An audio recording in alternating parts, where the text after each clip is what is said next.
என்னைக்காவது உங்க வாழ்க்கையில நாம ஏன் இன்னும் அதே இடத்திலேயே இருக்கிறோம், நம்ம முன்னேற்றத்தை யாரோ தடுக்கிற மாதிரி இருக்குதே அப்படின்னு யோசிச்சிருக்கீங்களா? சில நேரங்கள்ல நம்ம கூடவே இருந்து நம்ம சிரிப்புல கலந்தே நமக்கு தெரியாம நம்ம எனர்ஜியை உறிஞ்சிட சில நெகட்டிவ் மனிதர்கள் இருப்பாங்க. அவங்க பண்ற சில விஷயங்கள் நமக்கே தெரியாம நம்ம வளர்ச்சியை பாதிக்கும். அந்த மாதிரி ஆட்களை கண்டுபிடிச்சு ஒதுக்கி வைக்கணும். அதுக்கு இந்த பதிவு உங்களுக்கு வழிகாட்டுதலா இருக்கும். இந்த வீடியோல உங்க வாழ்க்கைய திசை திருப்ப நினைக்கிற அந்த மாதிரி ஆளுங்க கிட்ட இருக்கிற 8 முக்கியமான அறிகுறிகளை பத்தி தான் பார்க்க போறோம். இந்த 8 அறிகுறிகளை நீங்க சரியா புரிஞ்சுக்கிட்டாலே தேவையில்லாத குழப்பங்கள்ல இருந்து தப்பிச்சு உங்க லட்சியத்தை நோக்கி தெளிவா ஓட முடியும். அந்த அறிகுறிகள் என்னென்ன, அவங்க கிட்ட இருந்து நாம எப்படி உஷாரா இருக்கணும், இத பத்தி முழுசா தெரிஞ்சுக்க வீடியோவை கடைசி வரைக்கும் பாருங்க. வாங்க வீடியோக்குள்ள போகலாம். ஆல்பா ஃப்ரீக்வன்சி உங்களை வரவேற்கிறது. பிரபஞ்ச பேராற்றலுக்கு நன்றி. Number 1, case lighting and manipulation. முதல் அறிகுறி என்னன்னா, மற்றவர்களை குழப்பி ஆதிக்கம் பண்ணுவாங்க. மற்றவங்களை ஆட்டி படைக்கிறது, இல்லாததை சொல்லி நம்ப வைக்கிறது. இதெல்லாம் ஒரு சில நெகட்டிவ் ஆளுங்க பண்ற தந்திரம். இவங்க தங்களை சுத்தி இருக்கிறவங்களை ஏமாத்தி கண்ட்ரோல் பண்றதுக்காக இதெல்லாம் பண்றாங்க. முக்கியமா இந்த கேஸ் லைட்டிங் பண்றவங்க நடந்த உண்மையை மாத்தி சொல்லி உங்களையே கன்ஃபியூஸ் பண்ணுவாங்க. நீங்க சொல்றது தப்பு, அவங்க சொல்றது தான் சரின்னு உங்களையே நம்ப வைப்பாங்க. இதனால உங்க மேல இருக்கிற நம்பிக்கையே போயிடும். நீங்க வாழ்க்கையில முன்னேற முயற்சி பண்ணும்போது இது பெரிய குழப்பத்தை உண்டாக்கும். இவங்க நான் அப்படி சொல்லவே இல்லையே அப்படின்னு அப்படியே மாத்தி பேசுவாங்க. தப்பெல்லாம் உங்க மேலதான் அப்படின்னு பழிய திருப்புவாங்க. உங்களையே ஒரு குற்றவாளி மாதிரி உணர வைப்பாங்க.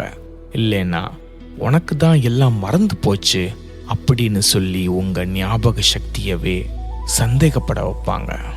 இதையே திரும்ப திரும்ப பண்ணி உங்களை அவங்க கண்ட்ரோல்ல கொண்டு வந்துடுவாங்க. நீங்க புதுசா ஏதாவது சாதிக்கணும்னு முயற்சி பண்ணும்போது இந்த மாதிரி ஆளுங்க கூட இருந்தா அது ரொம்ப டேஞ்சர். எது உண்மை எது பொய்ன்னு தெரியாம உங்க மனசு சொல்றதையே நீங்க நம்ப தயங்குவீங்க. இது உங்களோட வளர்ச்சி பாதையில பெரிய தடையா இருக்கும். மனசுல வெறும் கவலையும் குழப்பமும் தான் மிஞ்சும். இந்த மாதிரி சீன் போடுற ஆளுங்களை சீக்கிரம் கண்டுபிடிக்கணும். அப்பதான் நீங்க நிம்மதியா முன்னேற முடியும். இந்த தந்திரங்களை புரிஞ்சுக்கிட்டு உங்க உள்ளுணர்வை நம்புங்க. அப்பதான் இவங்க கிட்ட சிக்காம தெளிவா இருக்க முடியும். உங்களை தட்டி கொடுத்து மேல தூக்கி விடுற நல்லவங்களை பக்கத்துல வச்சுக்கோங்க. உங்களை ஆட்டி படைக்க நினைக்கிறவங்க கூட தயவு செஞ்சு சேராதீங்க. Number 2, grandiosity and superiority. அடுத்த அறிகுறி என்னன்னா, தற்பெருமை பேசுவாங்க. இவங்களுக்கு ஈகோ ரொம்ப ஜாஸ்தி. மற்றவங்களை விட நாம தான் ரொம்ப முக்கியம் அப்படின்னு ஒரு மிதப்புல இருப்பாங்க. எப்போ பார்த்தாலும் அவங்களையே எல்லாரும் பார்க்கணும், பாராட்டணும்னு எதிர்பார்ப்பாங்க. அவங்களுக்கு மட்டும் தனி மரியாதை கிடைக்கணும்னு நினைப்பாங்க. இவங்களால மற்றவங்க கூட உண்மையான பாசத்தோட இருக்க முடியாது. ஏன்னா இவங்க மற்றவங்களை ரொம்ப மட்டமா நினைப்பாங்க. இதனால மற்றவங்களுடைய கஷ்டம் இவங்களுக்கு புரியாது. ஒரு நல்ல உறவை இவங்களால உருவாக்கவே முடியாது. அது மட்டும் இல்லாம இவங்களோட இந்த தற்பெருமை நல்ல விஷயங்களை அவங்கள கத்துக்க விடாம தடுக்கும். எனக்கு எல்லாம் தெரியும், நான் தான் பெரிய ஆளுன்னு நினைக்கிறதுனால அவங்க ஒரு இடத்துல அப்படியே தேங்கிடுவாங்க. இதனால இவங்க வளர்ச்சியும் நின்றுடும். அதனால இந்த மாதிரி ஆளுங்க கிட்ட ஜாக்கிரதையா இருக்கணும்.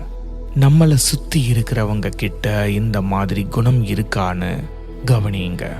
இதை தெரிஞ்சுக்கிட்டாதான் இந்த மாதிரி நச்சுத்தன்மையான ஆளுங்க கிட்ட இருந்து தப்பிச்சு உங்க வேலையில நீங்க கரெக்டா ஃபோக்கஸ் பண்ண முடியும். ரொம்ப சிம்பிளா சொல்லணும்னா, அன்பா பழகிறவங்க கூட இருந்தாதான் உங்க லைஃப் நல்லா இருக்கும்.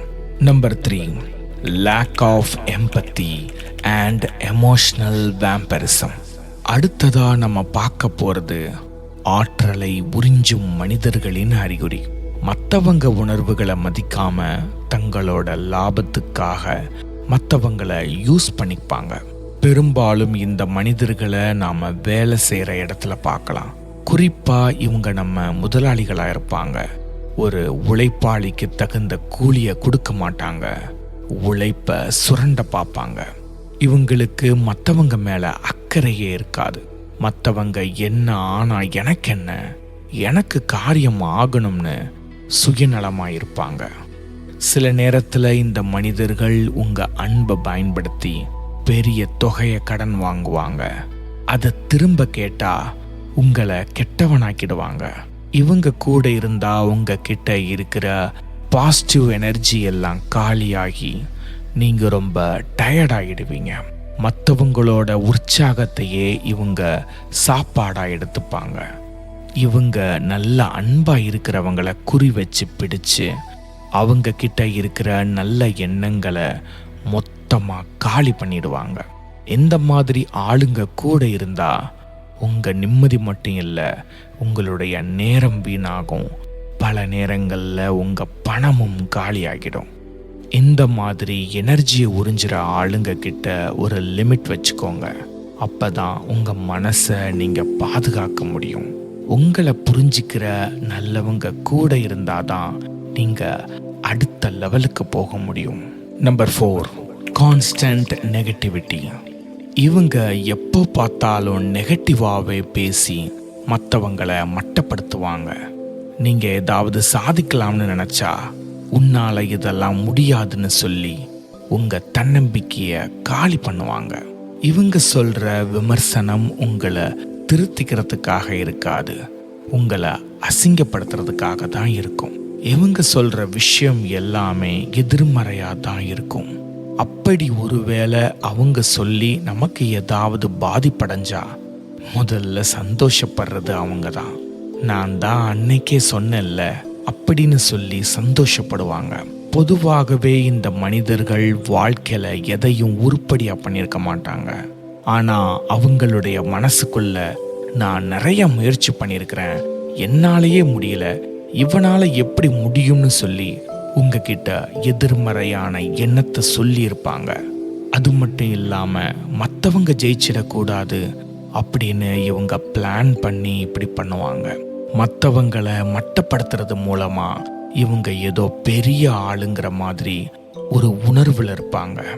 இந்த மாதிரி எதிர்மறையான ஆளுங்க கூட இருந்தா உங்க வளர்ச்சி கண்டிப்பா பாதிக்கும். அதனால இந்த மாதிரி ஆளுங்க கிட்ட இருந்து முடிஞ்ச வரைக்கும் தூரமாயிருங்க. உங்களை மோட்டிவேட் பண்ற பாசிட்டிவ் நண்பர்களை தேடி பிடிங்க. மற்றவங்களை தூக்கி விடுறவங்க கூட இருந்தாதான் நீங்க நிம்மதியா வளர முடியும். தேவையில்லாத நெகட்டிவிட்டியை தள்ளி வச்சாதான் உங்க லட்சியத்தை அடைய முடியும். Number 5, mental and spiritual drainage. இந்த அறிகுறி என்னன்னா, அவங்க பேசி உங்களை சோர்வடைய வைப்பாங்க. இந்த மாதிரி ஆளுங்க கூட இருந்தாலே மனசுக்கும் உடம்புக்கும் ரொம்ப டயர்டா இருக்கும். இவங்க எப்போ பார்த்தாலும் ஏதாவது ஒரு குறைய கண்டுபிடிச்சு பேசிக்கிட்டே இருப்பாங்க. நீங்க எவ்வளவுதான் நல்லதே செஞ்சாலும் நல்ல விஷயங்களை சொன்னாலும் அதை ஏத்துக்க மாட்டாங்க. அதுலேயும் ஒரு குறைய கண்டுபிடிப்பாங்க. இவங்க கூட பேசுறது ஒரு சேத்துல நடக்கிற மாதிரி இருக்கும். ரொம்ப எனர்ஜி வேஸ்ட் ஆகும். இவங்க ஒரு பிளாக் ஹோல் மாதிரி உங்க சந்தோஷத்தை எல்லாத்தையும் உறிஞ்சிடுவாங்க. இதனால நீங்க எதையும் புதுசா பண்ண முடியாம அப்படியே தேங்கி போயிருப்பீங்க. இதை புரிஞ்சுக்கிட்டு உங்களை நீங்க காப்பாத்திக்கணும். உங்க எனர்ஜியை வேஸ்ட் பண்றவங்க கிட்ட இருந்து விலகி உங்களை உற்சாகப்படுத்துற நல்ல விஷயங்கள்ல கவனம் செலுத்துங்க. உங்க மனநலனுக்கு நீங்க தான் முக்கியத்துவம் கொடுக்கணும். உங்க லைஃப்ல யாரு இருக்கணும்னு முடிவு பண்ற அதிகாரம் உங்ககிட்ட தான் இருக்கு. Number 6, encouraging wrong behaviours. இது என்ன அறிகுறினா, உங்களை முட்டாள்தனமாக செய்ய தூண்டிக்கிட்டே இருப்பாங்க. இன்னொரு முக்கியமான விஷயம், இவங்க உங்களை தப்பான பாதைக்கு கூட்டிட்டு போக பார்ப்பாங்க. இவங்க கெட்ட காரியம் பண்ணுறது மட்டும் இல்லாமல் உங்களையும் வா மச்சான் பண்ணலாம்னு கூப்பிடுவாங்க. இவங்களோட பிளான் உங்களை வழி நடத்துறது இல்லை, உங்களோட நல்ல பேரை கெடுக்கிறது தான். எனக்கு ஒரு பிரச்சனை இருக்குது, எனக்கு உதவி பண்ண முடியுமா அப்படின்னு சொல்லி உங்களையும் அந்த பிரச்சனையில் மாட்டி விட பார்ப்பாங்க. பேராசை, பொறாமை அப்படின்னு உங்களை கெட்ட வழியில் இழுக்க எதை வேணா பண்ணுவாங்க. மெல்ல மெல்ல உங்களுக்கே எது சரி எது தப்புன்னு தெரியாம போயிடும். அப்புறம் நீங்களே தப்பு பண்றத நியாயப்படுத்த ஆரம்பிச்சிடுவீங்க. அவங்க பேச்சை கேட்டு உங்க நல்ல குணத்தை மாத்திக்காதீங்க. உங்க கொள்கையில நீங்க எப்பவும் உறுதியா இருக்கணும். நேர்மை, அன்பு இதெல்லாம் தான் உங்களை காப்பாற்றும். உங்களை மாதிரி நல்ல எண்ணம் இருக்கிறவங்க கூட மட்டும் பழகுங்க. Number 7, sowing seeds of doubt. இந்த அறிகுறி இருக்கிற மனிதர்கள் நம்மளை சுற்றி எப்பவுமே இருப்பாங்க. நகைச்சுவைன்ற பெயரில் நம்மளுடைய நம்பிக்கைகளை கேலி செய்வாங்க. உங்கள் லட்சியத்தையும் நம்பிக்கையையும் இவங்க கிண்டல் பண்ணுவாங்க. நீ பண்ணுறதெல்லாம் வேஸ்ட் அப்படின்னு சொல்லி உங்களை கன்ஃபியூஸ் பண்ணுவாங்க. இது ஏதோ சும்மா கேட்குற மாதிரி இருக்கும், ஆனால் அவங்க நோக்கம் உங்களை பலவீனப்படுத்துறது தான். இவங்க பேச்சை நம்பி உங்கள் லட்சியத்தை கைவிட்டுறாதீங்க.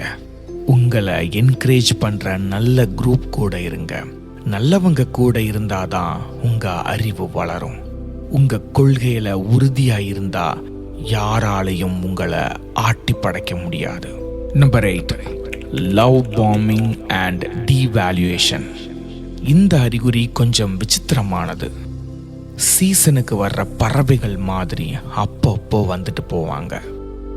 ஆரம்பத்தில் ஓவர ஐஸ் வைப்பாங்க, அப்புறம் கண்டுக்கவே மாட்டாங்க. முதல்ல உங்களை வானத்தில் தூக்கி வச்சு கொண்டாடுவாங்க, ஆனால் திடீர்னு அப்படியே தலைகீழாக மாறிடுவாங்க. உங்களை அசிங்கப்படுத்துறது, மதிக்காம போறதுன்னு உங்களை கஷ்டப்படுத்துவாங்க. இந்த திடீர் மாற்றத்தை உங்களால் தாங்கிக்கவே முடியாது. அந்த அன்பை பயன்படுத்தி உங்களுடைய நேரத்தை வாங்குவாங்க, உங்களுடைய பணத்தை அழிப்பாங்க. அவங்க உங்களை சும்மா தான் வச்சிருக்காங்க அப்படின்றத தெரியறதுக்குள்ளேயே உங்களை நீங்க பாதி இழந்திருப்பீங்க. இது அவங்களுடைய ஒரு தந்திரம். முதல்ல உங்களை நம்ப வச்சு அப்புறம் உங்களை அவங்க கண்ட்ரோலில் கொண்டு வர்றது தான் இவங்களுடைய பிளான். இந்த மாதிரி ஆளுங்களை கரெக்டாக புரிஞ்சுக்கிட்டு தள்ளி வந்துடுங்க. நல்லவங்க கூட பழகுனாதான் உங்கள் லைஃப் நிம்மதியாக சந்தோஷமாக இருக்கும். அது மட்டும் இல்லாமல் உங்கள் வாழ்க்கை வளர்ச்சி பாதையில் போகும். இந்த 8 அறிகுறிகள் இருக்கிற மனிதர்கள்கிட்ட இருந்து தயவு செஞ்சு விலகி இருங்க. இதுவரைக்கும் பொறுமையாக பார்த்ததுக்கு மிக்க நன்றி.